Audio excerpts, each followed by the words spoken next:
Kanchipuram Vakula silks నాణ్యత మా ప్రాధాన్యత. మదీనాగూడ, మియాపూర్, హైదరాబాద్ లో త్వరలో శుభారంభం. అదనుకునే కదా సార్ మిమ్మల్ని అందుకే కంపారిజన్ ఎట్లా మాకు బాధ్యత ఉన్నది కాబట్టే మా ముగ్గురు మంత్రులు జూపల్లి కృష్ణారావు గారు ప్రాణాలు తెగించి లోపలికి వెళ్ళిండి. ఆయన చూసారా వీడియోలు చూడండి మీరు. వాళ్ళు పోయారు ఎప్పుడన్నా? ప్రాణం మీద తీపెక్కు వాళ్ళకి. మా మంత్రులకు అట్లేదు. అక్కడే కూర్చొని కోమటిరెడ్డి వెంకటరెడ్డి గారు, ఉత్తమ్ కుమార్ రెడ్డి గారు అక్కడే కూర్చొని ఆ పనులను పర్యవేక్షిస్తూ వాళ్ళని బయటికి తెచ్చేందుకు శరవేగంగా ప్రయత్నాలు చేస్తున్నారు అక్కడ. దీన్ని ఎవడన్నా ప్రతిపక్షం ఉన్నాడు ఇక్కడ రాజకీయం చేస్తారండి? నిర్మాణాత్మక ప్రతిపక్షం అంటే ఓహో మనిషి చావు బతుకుల మధ్య ప్రాణం ఉంటే సహకరించాలి ప్రభుత్వానికి. ఇట్లా చేయండి అట్లా చేయండి అని చెప్పాలి. కానీ కాళ్ళల్లో గట్టబెట్టే ప్రయత్నం తెచ్చే వాళ్ళని రాకుండా అంటే మనుషులను చంపి శవరాజకీయాలు చేయాలనుకుంటారు. ఇంకెన్ని రోజులు పడుతుంది చెప్పలేము. 3 రోజులు పట్టే అవకాశం ఉంది. రేపే రావచ్చు, 3 రోజులు రావచ్చు. అంత కఠినంగా సంక్లిష్టంగా ఉంది అక్కడ మొత్తం కూడా. ఆ సంక్లిష్టత మొత్తం కూడా మరి మొత్తం బయటపడేసుకుంటూ తవ్వుకుంటూ లోపలికి వెళ్ళి వాళ్ళకి క్షేమంగా బయటికి తీసుకురావాలంటే రేపు కావచ్చు, 2 రోజులు కావచ్చు, లేదా 3 రోజులు పట్టొచ్చు. అడ్డంకి ఉంది ఏంది అక్కడ? అడ్డంకి అంటే మొత్తం బురద బెరకపోయింది, నీళ్లు బెరకపోయినాయి. ఆ టన్నెల మొత్తం కూడా మొత్తం తీయాలంటే చాలా జాగ్రత్తగా ఇలా కంప మీద ఇప్పుడు మనం ముళ్ళు గుచ్చుకొని కంప పడింది అనుకోండి, జాగ్రత్తగా అంటించుకోవాలి. ముళ్ళు గుచ్చుకుంటే కానీ జాగ్రత్త తీయాలి. అట్లనే వాళ్ళని రక్షించాలంటే ఈ నిపుణుల బృందం కూడా ఏదైతే ఉన్నాయో మొత్తం 18 బృందాలు ఉన్నాయో వాళ్ళు కూడా వాళ్ళకి ఎటువంటి ప్రాణహాని లేకుండా, వాళ్ళు మళ్ళీ ఇంకా పెరిగిపోకుండా, వాళ్ళ బురదలో కూరకపోకుండా, వాళ్ళకి ఆక్సిజన్ అంటే ప్రాణవాయు అందుతుందా లేదా ఇవన్నీ కూడా విశ్లేషణ చేస్తున్నారు వాళ్ళందరూ కూడా. కాబట్టి చూద్దాం. రేపు ఓపిక పట్టండి. ఇది మనం చేసిన తప్పే కాదు, ప్రకృతి జరిగింది. తర్వాత గత ప్రభుత్వం నిర్లక్ష్యం కూడా ఉంది. పనులు చేయకపోవటం మూలంగా, నాసిరకం పనుల మూలంగా ప్రాజెక్టులు వాళ్ళ హయాంలో కట్టిన ప్రాజెక్టులన్నీ ఇదే తంతు. కాళేశ్వరం అట్లే ఉంది, పెద్దవాగు ఖమ్మంలో అట్లే కూలిపోయింది. అదేవిధంగా శ్రీశైలం పవర్ బ్యాంక్ అట్లే 6 చచ్చిపోయారు. మన వట్టే 14 కిలోమీటర్ దగ్గర ఇన్సిడెంట్ జరిగింది సార్. ఎక్కడి వరకు పోయినాయి రెస్క్యూ టీమ్స్? అంటే రోజుకో వార్త బయటకు వస్తున్నది. 14 కిలోమీటర్ల దగ్గర వాళ్ళు ఉన్నారు అని అంటున్నారు. 13.5 కిలోమీటర్ల దగ్గర వాళ్ళు రీచ్ అయినరు అంటున్నారు. కాదు, అది ఇంపాసిబుల్. మీరు చెప్పినట్టుగానే, మీరు ఒప్పుకున్నట్టుగానే బురద అట్లాగే నీళ్లు వేరుకుపోయినాయి. 11 కిలోమీటర్ దగ్గరనే ఉన్నారు అని. 3 కిలోమీటర్లు ఎప్పుడు తవ్వాలి? వాళ్ళని ఎప్పుడు బయటకు తీయాలి సార్? అందుకే కదా విశ్వ ప్రయత్నాలు చేస్తున్నాం. ఇప్పుడు మనం ఇప్పుడు యంత్రాలు చేస్తున్నారు, మనుషులు చేస్తున్నారు, నిపుణులు వాళ్ళ తెలివిని, వాళ్ళ మేధస్సును ప్రయోగిస్తున్నారు. అక్కడ ప్రయత్నాలు చేసేటప్పుడు అడ్డుకట్ట వేయొద్దు, ప్రభుత్వాలకు సహకరించాలి. ఇప్పుడు వేరే రాష్ట్రాలు కూడా జరిగిన గనుల్లో, బొగ్గు గనుల్లో చిక్కపోయారు కొంతమంది. చక్కకపోయిన వాళ్ళని సురక్షితంగా ఇదే టీమును పట్టుకొచ్చినాయి. కాబట్టి ఆ టీములు, ఆ రెస్క్యూ టీముల మీద నమ్మకంతోనే ప్రభుత్వం అనేది వాళ్ళని అక్కడ పంపించింది. కాబట్టి మనం అందరం కూడా ఏం కోరుకోవాలంటే వాళ్ళంతా సురక్షితంగా బయటకు వచ్చే విధంగా ప్రార్థనలు చేయాలి. అంతకన్నా ఏం లేదు. ఎవరి ప్రార్థనలో ఏముందో దేవుడు, ఆ భగవంతుడు ఎవరు ఆలకిస్తాడో ఏందో తప్పకుండా వాళ్ళు వచ్చే విధంగా చూడాలి. కొంతమంది అంతకన్నా ప్రమాదకరమైన పరిస్థితుల నుంచి బయటపడ్డారు. కాబట్టి వీళ్ళు కూడా 13 కిలోమీటరా, మీరు అన్నట్టు 14 కిలోమీటరా, లేదంటే 11 కిలోమీటర్కి చేరాలా, మొత్తానికైతే సమయం అడుగుతున్నాం. అది సంక్లిష్టంగా ఉందని మేమే చెప్తున్నాం. సంక్లిష్టమైనటువంటి పరిస్థితుల్లో ఉన్నది అక్కడ. కాబట్టి దాన్ని ఛేదించుకొని ఈ రెస్క్యూ టీములన్నీ కూడా ప్రయత్నం చేస్తున్నాయి. కాబట్టి ప్రతిపక్షాలు సంయమనం పాటించాలా. ఇక్కడ శవరాజకీయాలు చేయొద్దు దయచేసి. ఆ శవాల మీద కూర్చొని బొంగు పిల్లలు ఏరుకోవద్దు అనేది మేము కాంగ్రెస్ పార్టీగా వాళ్ళకి హితవు పలుకుతున్నాం. ఇప్పుడు ఈ ఎవరైతే కార్మికులు ఉన్నారో కేవలం 500-600 మాత్రమే చెల్లిస్తున్నది జీపీ గ్రూప్. అది కూడా 3-4 నెలల నుంచి వాళ్ళకి కనీస జీతాలు కూడా ఇవ్వట్లేదా? మీ దృష్టికి వచ్చిందా? అది ఒక సంస్థ, అది ఒక విదేశీ సంస్థ, అమెరికన్ సంస్థ ఏదో పని చేపిస్తుంది అక్కడ. ఆ కాంట్రాక్టర్ వాళ్ళు చేపిస్తారు. అక్కడ వాళ్ళు కాంట్రాక్టరు జీతాలు ఇస్తున్నారా ఇలా ప్రభుత్వానికి దృష్టికి వీళ్ళు తీసుకొస్తే అప్పుడు ఎవరు తీసుకురావాలా? వాళ్ళే కార్మికులు కానీ అక్కడ పనిచేసే వాళ్ళు కానీ అధికారులకు ఫిర్యాదు చేయటం కానీ మాకు జీతాలు చెల్లించలేదు అంటే వాళ్ళు పనులకు పోతున్నారంటే మరి వాళ్ళకి సఖ్యత ఉంది కదా. ఇప్పుడు వాళ్ళు ఎక్కడ ఫిర్యాదు చేయలేదు, ఇప్పుడు మాట్లాడుతున్నారు జీతాలు చెల్లించట్లేదు అని. కాకపోతే అది కంపెనీ ద్వారా నడుస్తుంది కాబట్టి ప్రభుత్వం అనేది ఓన్లీ ఎక్కడ పనులు జరుగుతున్నాయో వాళ్ళకి అప్పచెప్పిన తర్వాత మొత్తం బాధ్యత వాళ్ళదే ఉంటుంది. ఏదన్నా ఇట్లాంటి సంఘటనలు జరిగినప్పుడు ప్రభుత్వం అనేది చొరవ తీసుకుంటుంది. ఆ కంపెనీ ద్వారా చేసే కార్యక్రమాలు, సహాయ కార్యక్రమాలు ఉంటాయి. శరవేగంగా వాళ్ళని తీసుకొచ్చే ప్రయత్నాలు జరుగుతున్నాయి. కాబట్టి అదనేది ఏంటంటే ఇప్పుడు అన్నీ బయటకు తీసుకోవచ్చు కావాలని చెప్పి కొంతమంది ఇట్లా ప్రచారం కూడా చేస్తున్నారు. ప్రభుత్వానికి వాస్తవం కంపెనీ జీతాలు అయిపోతే అక్కడ ఉన్నటువంటి ఇంజనీర్లకు కానీ, లేదంటే ప్రభుత్వ అధికారులకు కానీ, అక్కడ ఉన్న మంత్రులకు కానీ తీసుకురావాలి. కాకపోతే ఇది కొత్త వాదన ప్రారంభమవుతుంది. అసలు సమస్య ఆడుంటే ఆ సమస్య నుంచి వేరే రకరకాల సమస్యలు తీసుకొచ్చే ప్రయత్నాలు చేస్తున్నారు. ఇది కాదు, ఇది మంచిది కాదు. వాళ్ళు ఏ విధంగా సురక్షితంగా బయటకు వస్తారో బయటికి రావటానికి కాంగ్రెస్ ప్రభుత్వం అనేది చిత్తశుద్ధిగా మంత్రులు అక్కడే ఉంటూ పడిగాపులు కాస్తూ అధికారుల్ని తర్వాత నిపుణుల బృందాన్ని లోనికి పంపించి వాళ్ళని బయటికి తెప్పించే ప్రయత్నాలు జరుగుతున్నాయి. ఇది వాస్తవం, నమ్మాలి ప్రజలందరూ కూడా. ప్రజలందరూ కూడా ఏమనుకుంటున్నారు, ఈ ప్రభుత్వం ఎట్లయినా తీసుకొస్తే బాగు. అదేవిధంగా మేము కూడా ప్రజల నమ్మకాన్ని ఒమ్ము చేయకుండా వాళ్ళు తీసుకొచ్చే ప్రయత్నాలు చేస్తాం. కానీ బీఆర్ఎస్ వాళ్ళు ఏం చేస్తున్నారు, ఇందులో వాళ్ళు చనిపోతే బాగు, చక్కగా మనం రాజకీయం చేయొచ్చు, తెలంగాణ ఉద్యమంలో మనుషులు చంపి శవరాజకీయాలు చేసినట్టు ఇప్పుడు కూడా కాంగ్రెస్ ప్రభుత్వాన్ని బదనాం చేయడం కోసం వీళ్ళు చచ్చిపోతే బాగని చెప్పి వాళ్ళు కోరుకోరు. వాళ్ళు ఏం చావు కోరుతున్నారు, మేమేం వాళ్ళ బతకాలని మేము కోరుతున్నాం, వాళ్ళ బతుకు కోరుతున్నాం మేము. Yes sir. ఇప్పుడు నెక్స్ట్ ఒకవేళ ఇంత పెద్ద ప్రమాదం జరిగింది, ఎస్ఎల్బిసి టన్నల్ పనులు పూర్తయితాయా, లేకపోతే మీరు కూడా అక్కడనే ఇక ఈ ప్రమాదం జరిగింది కాబట్టి చేతులు ఎత్తేసి ఇక మా వల్ల కూడా కాదంటారా? ఏమై ఎన్ని ఆటంకాలు మళ్ళీ అంచనాలు పెంచినా ఆటంకాలు వచ్చినా ఎస్ఎల్బిసి యొక్క దాని యొక్క ప్రాజెక్టును కాంగ్రెస్ ప్రభుత్వం పూర్తి చేస్తుంది. 2026 వరకు నిర్దేశం పెట్టుకున్నాం, తప్పకుండా 2026 వరకు పూర్తయింది, లేకపోతే ఒక సంవత్సరం అటో ఇటో. కాబట్టి ఆ ప్రాజెక్టు మాత్రం ఆగదు, అది మాత్రం గుర్తుపెట్టుకోండి. Yeah, all right sir. Next ఇంకో టాపిక్ వచ్చేసి సార్, ఇంతకుముందు నేను చెప్పినట్టుగా ఈ కాళేశ్వరం ప్రాజెక్టులో అవినీతి జరిగింది పెద్ద ఎత్తున, కాబట్టి దాని మీద విచారణ చేయాలి అంటూ భూపాలపల్లికి సంబంధించిన రాజలింగం అనే ఆయన కేసేసిండు. ఆయన కూడా బీఆర్ఎస్కి సంబంధించిన పార్టీ కార్యకర్తనే అనుకోండి, ఎందుకంటే వాళ్ళ వైఫ్ ఆయన సస్పెండ్ చేశారు ఆయన్ని. Yes, exactly. కానీ అంతకంటే ముందైతే బీఆర్ఎస్కి సంబంధించిన పార్టీ వ్యక్తే కదా. ఆయన కాళేశ్వరంకి సంబంధించి కేసు వేసిండు, అది కోర్టులో నడుస్తున్నది, విచారణకు హాజరు కావాల్సి ఉండే. ఈ టైంలో ఈ టేకప్ చేసినటువంటి లాయర్ చనిపోతాడు, ఆ తర్వాత రాజలింగం అయితే దారుణంగా హత్య చేస్తారు. ఇప్పుడు లేటెస్ట్గా మళ్ళా దుబాయ్లో కేదార్నాథ్ అనేటైనా ఈయన కేటీఆర్కి సంబంధించిన బినామీ, ఆయన ఎట్లా చనిపోయిండో తెలియట్లేదు అనేది ఇప్పుడు అతిపెద్ద చర్చ సార్. ఈ మూడిటికి ఏమైనా లింక్ ఉందా? ఎందుకని అడుగుతున్నా అంటే సీఎం రేవంత్ రెడ్డి గారే అన్నారు, ఈడ ఏదో ఉంది, ఏదో జరుగుతోంది అని. సీఎం రేవంత్ రెడ్డి సస్పెక్ట్ చేయడం ఏంది? అదే కదా, ఇప్పుడు సంజీవ్ రెడ్డి లాయరు ఈ రాజలింగం వేసిన కేసుని హైకోర్టులో వాదించి నిందితులకు శిక్ష పడేలా వాదించినటువంటి లాయర్ సంజీవ్ రెడ్డి మరణం కూడా అనుమానాస్పదం. కాకపోతే ఆ రోజు సంవత్సరం క్రితం జరిగిన సంఘటన, ఆయన చనిపోవడం అనేది, దాన్ని ఎవరు కూడా గుర్తుపట్టలేదు. కానీ వరుసగా ఈ కథనాలు, అంటే ఈ కాళేశ్వరంలో నిందితులుగా ఉన్నటువంటి కేసీఆర్, హరీష్ రావు, కేటీఆర్, అదేవిధంగా కేదార్నాథ్ మరణం, తర్వాత రాజలింగాన్ని చంపటం, ఇవన్నీ చూస్తుంటే తప్పకుండా బీఆర్ఎస్ ప్రభుత్వంలోని పెద్దల హస్తం ఉంది.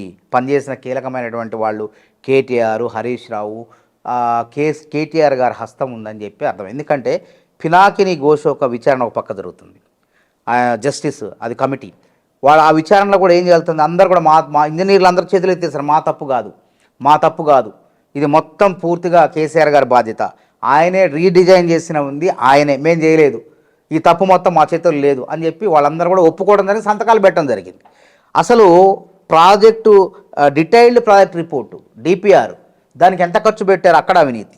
అంటే 19, 20, 30, 40 కోట్లు అవుతుంది. దానికి 634 కోట్లు ఖర్చు పెట్టారంటే పినాకిని ఘోష్ ఆశ్చర్యపోతాడు.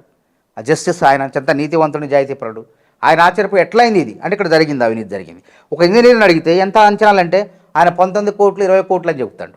అదేంది మరి 630, మేము లెక్కలు కడితే మొత్తం కడితే మేము మా నేతృత్వంలో మొత్తం అంచనాలని లెక్కలు కడితే 634 కోట్లు వచ్చింది, నువ్వు 19 కోట్లు చెప్తున్నావు ఏంటంటే నాకు మతికలేదు, నాకు గుర్తుకు రావట్లేదు అంటాడు. అంటే ఎట్లా ఉన్నది చూడండి. అంటే ఏ మేర ప్రజాధనం దుర్వినియోగమైంది, ఏ మేర ప్రజాధనం కేసీఆర్ జేబులోకి పోయింది, ఆయన కుటుంబ సభ్యుల జేబులోకి పోయింది అర్థం చేసుకోండి. అంటే ఈ డబ్బులన్నీ ఏం చేశారు, మళ్ళా దుబాయ్లో రియల్ ఎస్టేట్ వ్యాపారాలు ఎవరు చేయాలా, వాళ్ళ బినామీలు. కేటీఆర్ బినామీ అని అందరికి బహిరంగ సత్యం, అందరు చర్చించుకుంటున్నారు, అందరు గుసగుసలాడుతున్నారు. కేటీఆర్ బినామీ. మరి కేటీఆర్ ఆయన ఏం చేసిన, సంవత్సరం క్రితం రాడిసన్ హోటల్లో డ్రగ్స్ కేసులో నిందితుడిగా దొరికిపోయింది. ఆ డ్రగ్స్ సరఫరాలో ఉన్నటువంటి వ్యక్తి బాధితులను విచారణ జరుగుతుంది. అంటే ఇవన్నీ తీగలాగితే డొంకంతా కేసీఆర్ యొక్క కుటుంబం యొక్క అవినీతి డొంకంతా కదులుతుంది. కాబట్టి వాళ్ళు ఏం చేస్తున్నారు, ఫోన్ ట్యాపింగ్ కేసు అది అవినీతి వచ్చు, కాళేశ్వరంలో అవినీతి వచ్చు, తర్వాత విద్యుత్ కొనుగోలులో అవినీతి వచ్చు, అదేవిధంగా ఫార్ములా 1 రేస్లో 55 కోట్ల అవినీతి వచ్చు. వరుసగా ఇన్ని అవినీతి ఉచ్చులు బిగుస్తుంటే వాళ్ళు తట్టుకోలేక ఏం చేయాలి, వీటి నుంచి బయటపడాలంటే సాక్ష్యాధారాలను మాయం చేయాలి. సాక్ష్యాధారాలను మాయం చేయాలంటే మొన్న ఏం చేయాలి, దీని మీద కేసు వేసినోడు ఎవడు, వాదించినోడు ఎవడు అని అనుమానం రాకుండా సంజీవ్ రెడ్డి చంపేశారు. అదేవిధంగా అప్పుడు కనుక తెలిసినట్లయితే ఆయన శవపరీక్ష చేసేవాళ్ళమే. న్యాచురల్ డెత్స్ ఎవరు చెప్పారు? మనం ఇప్పుడు ఆయన అన్నంలో విషం కలిపారు, ఆయన చావుకి ఏ విధంగా కారణమయ్యారు, ఆ రోజు నిజంగా మనం అనుమానించినట్లయితే ఆ పరీక్ష చేసినట్టయితే తెలిసిపోయేది. కానీ సంవత్సరం తర్వాత రాజలింగాన్ని అంతంత కిరాతకంగా చంపారంటే ఆ కేసు వేసిన వ్యక్తిని, ఇప్పుడు లాయర్ చనిపోతే మళ్ళీ ఈ రాజలింగం అనేవాడు ఇంకో లాయర్ని పెట్టుకొని వాదిస్తాడు. అంటే సినిమాలో జరిగినట్టు ఉంది కథ అంతా. సినిమాలో ఎందుకంటే మధ్యప్రదేశ్లో వ్యాపం కుంభకోణం జరిగింది. విద్య వైద్య ఇట్లా టెక్నికల్ బోర్డు ప్రవేశాల్లో అవినీతి జరిగింది. ఒకళ్ళ పరీక్ష ఒకళ్ళు రాయటం, చేతగా అర్హత లేని వాళ్ళు ఎంబీబీఎస్లు కావటం, అర్హత లేని వాళ్ళు ఇంజనీర్లు కావటం, అర్హత లేని వాళ్ళు పాలిటెక్నిక్ సీట్లు సాధించడం, ఇవన్నీ పెద్ద కుంభకోణం జరిగితే మొత్తం 2000 మంది నిందితులు తయారయ్యారు. అందులో దాదాపు విద్యాశాఖ మంత్రిని అరెస్ట్ చేశారు. అక్కడ సిబిఐ సుప్రీంకోర్టు కూడా చెప్పింది ఆ విచారించమని. విద్యాశాఖ మంత్రిని అరెస్ట్ చేస్తే మధ్యప్రదేశ్ బీజేపీ ప్రభుత్వం అరెస్ట్ చేసిన తర్వాత వీళ్ళకు భయం అయిపోయి ఏం చేశారు, సుమారు 45 సీరియల్ కిల్లర్ జరిగింది, మర్డర్ జరిగింది. ఎవరైతే సాక్షులుగా ఉన్నారో ఒక జర్నలిస్ట్ దగ్గర నుంచి మొదలు పెడితే ఎవరైతే కీలక సాక్షులుగా ఉన్నారో వాళ్ళందరినీ రకరకాల ప్రమాదాల్లో తర్వాత చంపేయటం, హత్య చేయడం జరిగింది. అదే విధానం ఇక్కడ కొనసాగుతుందా అనేటువంటి అనుమానం మనకు జరుగుతుంది. ఎందుకంటే రాజలింగం మరణం, లాయర్ మరణం, కేదార్నాథ్ మరణం, ఆయన కేటీఆర్కి బినామీ, ఇక్కడ వచ్చిన డబ్బులతో అక్కడ పెట్టుబడులు పెట్టారు అనేటువంటి ప్రచారం, తర్వాత BRS MLA pilot Rohit Reddy హస్తం అక్కడ ఉన్నది, ఆయన కావాలని అటు పంపించారు అనేటువంటి అనుమానాలు కలుగుతున్నాయి. కాబట్టి ఆయన డైరెక్ట్ వచ్చి చెప్పిండు కదా సార్, నేను ఇక్కడే ఉన్నా, నన్ను ఎందుకు ఇన్వాల్వ్ చేస్తున్నారు అని చెప్పి పైలట్ రోహిత్ రెడ్డి ఆయన డైరెక్ట్ మాట్లాడిండు. ఆయన వీడియో ఎక్కడ రిలీజ్ చేసిండో మనకేం తెలుసు? ఆయన లొకేషన్ పెట్టాలి. ఆయన ఎక్కడ ఉండే లొకేషన్ పెడితే నేను పలానా చేవెడలో ఉన్నా, నా పార్లమెంట్లో పరిధి, నా అసెంబ్లీ మాజీ ఎమ్మెల్యే కాబట్టి అక్కడ ఉన్నా అని లొకేషన్ పెట్టాలి. వీడియో అంటే ఎక్కడ నుంచి చేసిన ఊరికట్ట తెలుస్తుంది చెప్పండి? కాబట్టి ఇక్కడ కూడా ప్రజల్ని మాయ చేసే ప్రయత్నం, ప్రజల ఆలోచన సరణ మార్చే విషయంలో ఉన్నది. కాబట్టి ఇవన్నీ చూస్తుంటే నాకు భవిష్యత్తులో ఇప్పుడు ఫోన్ ట్యాపింగ్ కేసులో కూడా కీలకంగా ఉన్నటువంటి సాక్ష్యాధారాలు ఉన్నాయి. అందులో నుంచి కూడా తప్పించుకోవాలంటే నాకు తెలిసి ప్రధానమైనటువంటి కీలక సాక్ష్యం ప్రభాకర్ రావు, ఇంటెలిజెన్స్ మాజీ ఐజీ. రేపు ఆయనకు కూడా ఏదైనా ప్రమాదం జరిగే అవకాశం ఉన్నది, దాంట్లో వాళ్ళు కూడా చాలా అప్రమత్తంగా ఉండాలి. ప్రభాకర్ రావు కానీ ఎవరైనా కానీ చట్ట ప్రకారం విచారణ జరిగితే ప్రమాదం ఉండదు. కానీ సాక్ష్యం లేకుండా చేయాలనే ప్రయత్నం చేస్తే తప్పకుండా ఆయనకు కూడా ప్రమాదం పొంచి ఉంది. కీలకమైనటువంటి నిందితుడు, కీలకమైన సాక్ష్యం ఆయన ఫోన్ ట్యాపింగ్లో తప్పకుండా శిక్ష పడుతుంది ఫోన్ ట్యాపింగ్లో.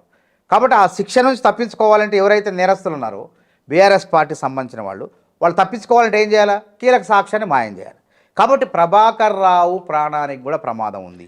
కేసీఆర్ గారు హామీలు నెరవేర్చలేక కాంగ్రెస్ పార్టీ అన్ని ఇట్లాంటి పిచ్చి పిచ్చి అన్ని మా మీద బురద జల్లడం తప్పించి పరిపాలన చేయండి అంటున్నారు బీఆర్ఎస్ పార్టీ. పరిపాలన సక్రమంగా వాళ్ళకన్నా చక్కగా చేస్తున్నాం.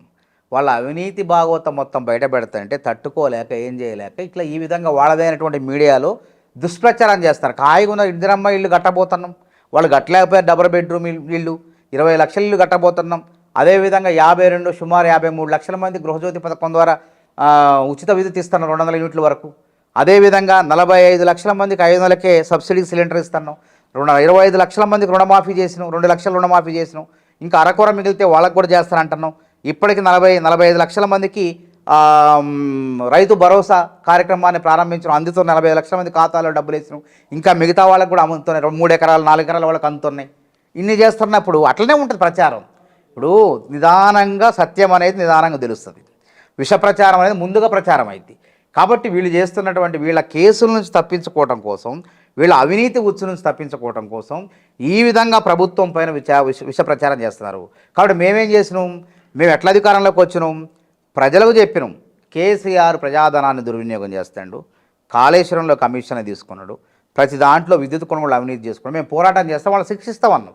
అంటే ప్రజలు నమ్మి కాంగ్రెస్కు అధికారం అప్పచెప్పారు. 14 నెలలు అవుతుంది, ఎవరిని శిక్షించారు? అందుకే అంటే మన న్యాయ వ్యవస్థలో నిజమైనటువంటి నిందితులు శిక్ష పడాలంటే కొంత సమయం పడుతుంది. అందుకే పినాకిని ఘోష్ చివరికి వచ్చింది. ఇప్పుడు కాళేశ్వరం ప్రాజెక్ట్ దాంట్లో చివరికి వచ్చేసింది దాన్ని. అందుకే ఆయన బట్టబయలు చేస్తాడు. చేయాల్సింది ఎవరిని? హరీష్ రావు గారు, కేసీఆర్ గారు, హరీష్ రావు, వాళ్ళే ఒప్పుకున్నారు కదా.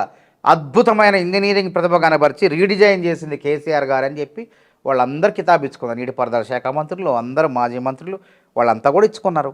కాబట్టి అసలైనటువంటి సూత్రధారులను పట్టుకోవాలంటే సాక్ష్యాధారాలు సక్రమంగా ఉండాలి. కాబట్టి ఒక పద్ధతి ప్రకారం సమయం పడుతుంది. కాబట్టి ఫార్ములా 1 రేస్ అయినా, కాళేశ్వరం ప్రాజెక్టులు అయినా, విద్యుత్ కొనుగోళ్ళు అక్రమాలైనా అన్నీ కూడా తప్పకుండా ఎవరైతే నేరం చేశారో వాళ్ళు తప్పించుకోవటం అసాధ్యం. కాబట్టి త్వరలోనే ఇందులో ఆ వార్త కూడా మీరు ఈ లింక్ అప్ ఏంటి సార్? అంటే రేవంత్ రెడ్డి గారు చెప్పినట్టుగా వరుసగా ఎందుకు ఇట్లా జరుగుతున్నాయన్న అనుమానం ఎందుకు వచ్చింది? ఏకంగా సీఎం రేవంత్ రెడ్డి గారికి వచ్చింది అనుమానం ఎందుకంటే ఇంటెలిజెన్స్ రిపోర్ట్ ఉన్నది. ఇంటెలిజెన్స్ రిపోర్ట్ ఎందుకని చెప్పట్లేదు పబ్లిక్? ఏదో ఆరోపణలు చేయడం కాదు కదా సార్. రేవంత్ రెడ్డి గారు సహసిద్ధంగానే కొంతమంది ఎట్లుంటుందో ఆవిలిస్తే పేగులు లెక్క పెడతారు, కానీ ఆవిలించకుండానే మనిషిని మొత్తం స్కాన్ చేసే గుణం ఉన్నటువంటి వ్యక్తి రేవంత్ రెడ్డి గారు. అది అపోజిషన్ అయినా పొజిషన్ అయినా. కాబట్టి దీని వెనక ఇది జరుగుతుంది అని చెప్పి వాళ్ళని కూడా అప్రమత్తం చేసే ప్రయత్నం ఇది.